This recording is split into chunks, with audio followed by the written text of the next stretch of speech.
Marc chapitre 10, le verset 50.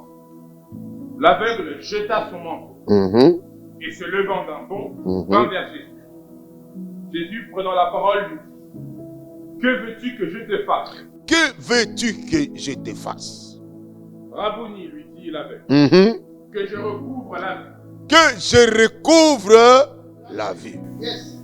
Et Jésus lui dit: Va, va, ta foi t'a sauvé. t'a sauvé. Il y a deux personnes ici, ils parlent. Il y a d'abord Jésus qui pose la question à l'aveugle, parce qu'il a vu l'aveugle venir devant lui. Je te pose la question, si toi tu es là debout, tu as un certain pouvoir pour guérir, pour faire tout, et que tu vois qu'il y a un aveugle devant toi, qu'est-ce que tu vas faire? Tu vas le guérir, non? Il est aveugle. Mais l'aveugle vient devant Jésus, Jésus le regarde, Jésus lui pose la question: que veux-tu que je te fasse? Que veux-tu? Je suis aveugle, tu ne vois pas. Je t'ai vu guérir les malades. Moi, je suis aveugle. Guéris-moi. Jésus ne commence pas directement par guérir l'aveugle. Souvent, il y a des moments où vous, dès que quelqu'un vous dit je suis malade, vous priez: Seigneur, guéris-les. C'est pas ça. Quelqu'un t'explique seulement son problème, vous commencez à crier. Mais Jésus, il voit cette personne qui est venue. Cette personne est aveugle. Il se présente devant Jésus avec l'espoir d'être guéri. Il se présente devant Jésus. Jésus lui pose la question: que veux-tu que je te fasse? La même question que Jésus a posée à l'aveugle, Jésus te le pose ce soir. Tu es venu dans la présence de Jésus. Tu es venu dans la présence de Dieu. La question du Seigneur ce soir: que veux-tu que je te fasse? Que veux-tu que je te fasse? Il y a quelque chose, je peux dire: qu'est-ce que tu veux que Dieu fasse pour toi? Non, mais je suis là. Est-ce que Dieu ne me voit pas? Dieu ne voit pas ma situation? Non, Dieu voit ta situation. Dis à celui qui est à côté de toi: Dieu voit ta situation. Il a vu que cette personne était... Il a vu qu'il était aveugle. Mais il lui pose la question. Regardez bien la question. Regardez bien la question. Est-ce que tu peux relire la question? Verset 51. Prenant la parole, lui dit: Que veux-tu que je te fasse? Que veux-tu que je te fasse? Que veux-tu que je te fasse? Il n'a pas dit: que veux-tu que je fasse pour toi?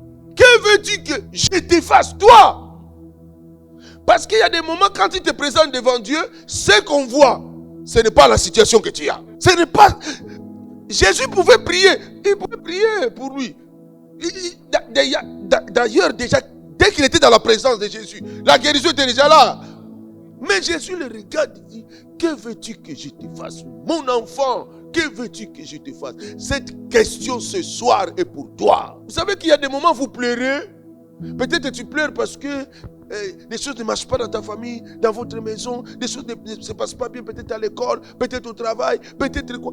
Mais ce que toi tu vois là, la source peut-être ce n'est pas ça. Peut-être la source est ailleurs. C'est pourquoi le Seigneur pose la question: que veux-tu que je te fasse? Que veux-tu que je te fasse? Ce soir, tu es venu dans la présence de Dieu. Tu es venu pourquoi? Qu'est-ce que tu attends de la part de Dieu? Tu veux recevoir quoi de la part de Dieu? Alléluia!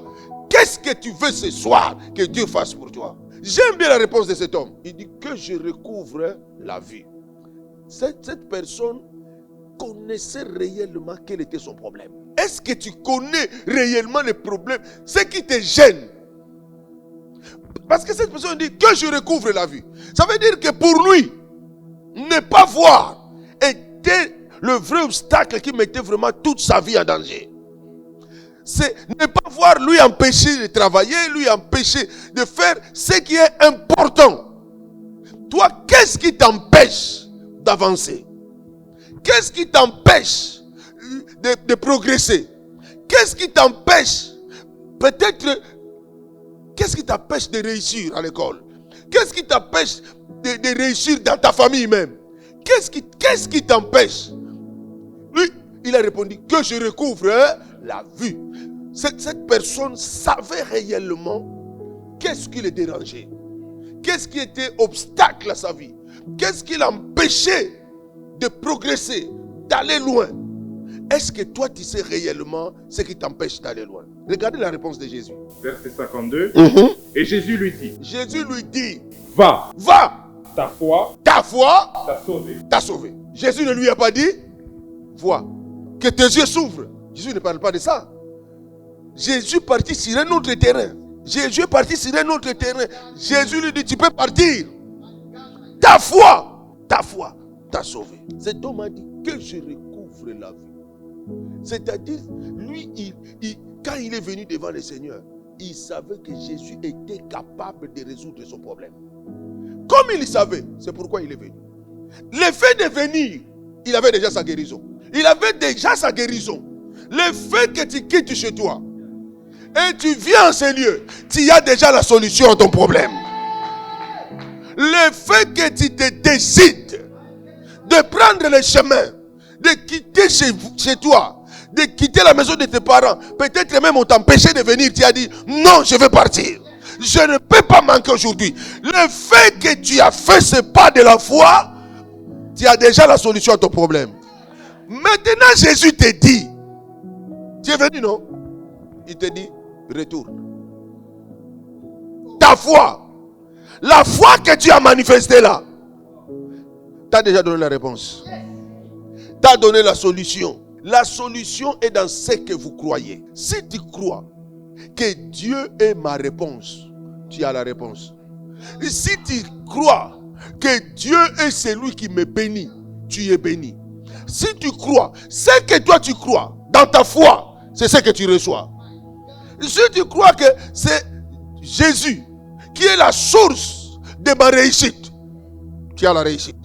Et si tu crois que Jésus est la source de ma guérison, tu reçois la guérison. Si tu crois que Jésus, ce que toi tu crois, Jésus lui dit, ta foi, ça veut dire que ce que tu crois, c'est ce que tu reçois. Dieu ne peut pas te bénir au-delà de ta foi. Il ne peut pas te répondre au-delà de ta foi. Tu ne reçois de Dieu que ce que tu crois. Tu ne reçois de Dieu que la manifestation que tu auras, c'est la manifestation de la foi que tu présentes. Alléluia. Alléluia. Demande à celui qui est à côté de toi, est-ce que ce soir tu crois que Dieu peut faire quelque chose pour toi? Dieu est capable. Cet homme a dit, sans se poser la question, il dit que je recouvre la vie. Est-ce que toi, ce soir, tu peux dire à Dieu ton vrai problème? Parce qu'il lui te pose la question, il dit, que veux-tu que je te fasse? Est-ce que tu peux lui dire, Seigneur, je veux être guéri de cette maladie. Seigneur, je veux que cette année soit différente. Chacun ici, nous n'avons pas les mêmes problèmes. Est-ce que nous avons la même tête? Donc nous n'avons pas les mêmes. Chacun son problème. Il y a d'autres même quand je parle, il dit, papa parle, c'est vrai. Mais c'est papa connaît même mon problème. Moi je ne connais pas ton problème. Mais Jésus, c'est lui qui t'a amené dans ce lieu. Il connaît ton problème. Il le connaît. Si toi maintenant tu ouvres la bouche, tu lui dis. Parce que lui il te pose la question ce soir. Il ne veut pas que ce soir tu rentres chez toi comme tu es venu. Il ne veut pas. Ce que Dieu veut que tu expérimentes qu'il est puissant. Mais pour expérimenter la puissance de Dieu, tu l'expérimentes par la foi que toi tu manifestes. La foi déjà tu l'as. C'est cette foi qui t'a amené de quitter chez toi, d'arriver jusqu'ici. Parce que tu te dis, je suis là, je vais entendre ce que Dieu va me dire. Mais maintenant, Dieu veut que tu manifestes cette foi-là. Tu vas te mettre debout. Nous allons élever les mains au ciel. Chacun va répondre à Jésus. Jésus te dit, qu'est-ce que tu veux que je te fasse? Maintenant, toi, tu vas lui dire, bien-aimé, ne dis pas, commence pas à pleurer. Non. L'aveugle n'a pas pleuré. L'aveugle a dit que je recouvre la vie. Seigneur, ce soir, je veux être guéri. Ce soir, Seigneur, je veux que mes études changent. Seigneur, je veux que telle situation que j'avais change. Il a parlé directement. Directement, il a parlé de sa réponse. Que je recouvre la vie. Il n'est pas venu chercher, tu sais, je suis aveugle, ça fait déjà tel nombre de jours. Bon, après, on m'avait opéré un jour, ça n'a pas marché. Ça, ce n'était pas son problème. Son problème, il a dit, moi que vous voyez là, que je recouvre là. Il savait la réponse qu'il voulait. Et il savait que cela était possible devant Jésus. Et moi, je te dis que devant Jésus, tout est possible. Tout est possible. Tout est possible. Amen. Est-ce qu'on peut fermer les yeux? On peut lever les mains. On peut lever les mains. Que veux-tu que je te fasse? Que veux-tu?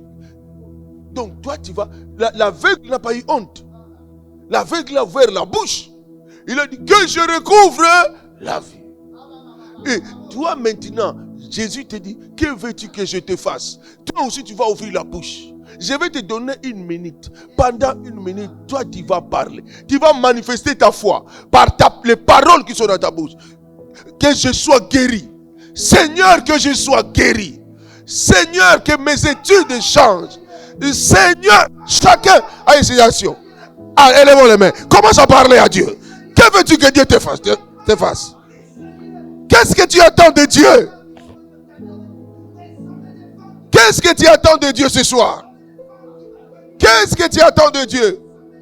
Ouvre la bouche, parle à Dieu. Ouvre la bouche. Tu veux une femme? Parle à Dieu.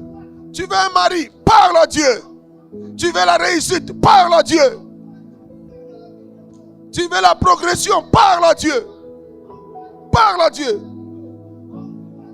Parle à Dieu. Parle à Dieu. Parle à Dieu. C'est ta foi qui fait la différence. Parle avec foi.